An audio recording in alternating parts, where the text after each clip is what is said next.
कल्पना कीजिए, एक ऐसा मंदिर जिसे एक नहीं, दो नहीं बल्कि 17 बार तोड़ा गया, लेकिन हर बार वह फिर खड़ा हो गया। कौन सी शक्ति है इस स्थान में? कैसे प्रकट हुआ यह शिवलिंग? क्या यह सच में पहला ज्योतिर्लिंग है? और क्यों कहते हैं यहाँ काल भी ठहर जाता है? आज हम जानेंगे सोमनाथ महादेव की वो अद्भुत कहानी जो आस्था, इतिहास और चमत्कार का संगम है। वीडियो अंत तक जरूर देखिए क्योंकि आखिरी तथ्य आपकी सोच बदल देगा। गुजरात के सौराष्ट्र क्षेत्र में अरब सागर के किनारे स्थित है भारत का पहला ज्योतिर्लिंग सोमनाथ महादेव। सोमनाथ शब्द का अर्थ है चंद्रमा के स्वामी। लेकिन शिव को यहाँ सोमनाथ क्यों कहा गया है और यह शिवलिंग वहाँ कैसे प्रकट हुआ, इसकी शुरुआत होती है हजारों वर्ष पहले। प्राचीन कथाओं के अनुसार चंद्रदेव की शादी दक्ष प्रजापति की 27 पुत्रियों से हुई थी, लेकिन चंद्रदेव को सबसे अधिक प्रेम था रोहिणी से। बाकी पत्नियों की उपेक्षा से क्रोधित होकर दक्ष प्रजापति ने चंद्रदेव को श्राप दिया, तुम्हारा तेज नष्ट हो जाएगा। धीरे धीरे चंद्रमा की रोशनी कम होने लगी। देवता चिंतित हो गए। चंद्रदेव ने इस पवित्र भूमि प्रभास क्षेत्र वर्तमान में जो सोमनाथ कहलाता है में आकर कठोर तपस्या करी। महीनों तक तपस्या करने के पश्चात अंततः भगवान शिव प्रकट हुए। उन्होंने श्राप पूरी तरह समाप्त नहीं किया, लेकिन उसे आंशिक रूप से कम कर दिया। इसी कारण चंद्रमा आज भी बढ़ता बढ़ता है। कृतज्ञता स्वरूप चंद्रमा ने यहाँ स्वर्ण मंदिर बनवाया और शिवलिंग की स्थापना की।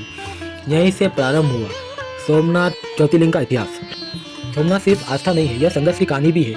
1025 ईस्वी में महमूद गजनी ने इस मंदिर पर हमला किया।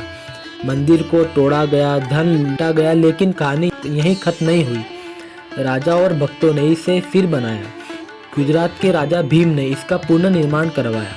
स्वतंत्रता के बाद सरदार वल्लभ भाई पटेल ने इसे पुनः भव्य रूप देने का संकल्प लिया। राजेंद्र प्रसाद ने वर्तमान मंदिर का उद्घाटन किया। सोचिए, इमारतें गिरे जा सकती है लेकिन आस्था को नहीं। सोमनाथ सिर्फ पत्थर नहीं है, यह भारत की आत्मा है। मंदिर परिसर में एक स्तंभ है जिसे बाण स्तंभ कहा जाता है। उस पर लिखा गया है कि यहाँ से दक्षिण ध्रुव तक बीच में कोई भी भूमि नहीं है। क्या यह प्राचीन भारतीय ज्ञान था? क्या यह ज्योतिष और भूगोल की अद्भुत समझ थी? अरब सागर की लहरें जब मंदिर से टकराती है तो ऐसा लगता है कि जैसे समय भी यहाँ नतमस्तक हो गया हो। मान्यता है यहाँ दर्शन करने से मृत्यु का भय समाप्त हो जाता है, मानसिक शांति मिलती है, नकारात्मक ऊर्जा दूर होती है और जीवन में स्थिरता आती है। कई श्रद्धालु कहते हैं कि शिवलिंग के पास एक अद्भुत कंपन महसूस होता है, क्योंकि यह सिर्फ पत्थर नहीं, यह ज्योति है, दिव्य ऊर्जा है। जब कोई आपसे पूछे सोमनाथ बार बार टूटकर भी कैसे खड़ा हो गया, तो जवाब देना, क्योंकि यह मंदिर नहीं, यह विश्वास है। सोमनाथ हमें सिखाता है जिनकी चाहे कितनी बार गिराए उठना मत छोड़ो। तो आज हमने पहला द्वार खोला है, पहला ज्योतिर्लिंग के बारे में जाना है, सोमनाथ महादेव। लेकिन यह तो सिर्फ शुरुआत है।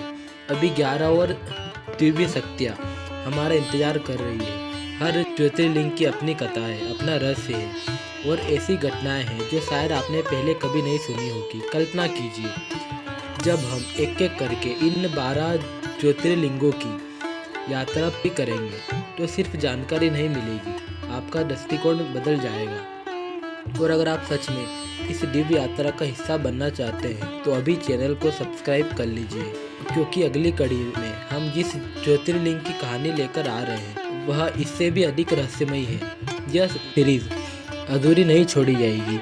हम साथ मिलकर 12 के 12 ज्योतिर्लिंग जानें और मिलते हैं अगले एपिसोड में, जहां खुलने वाला है दूसरे ज्योतिर्लिंग के स्थापित होने का रहस्य। अभी के लिए हर हर महादेव।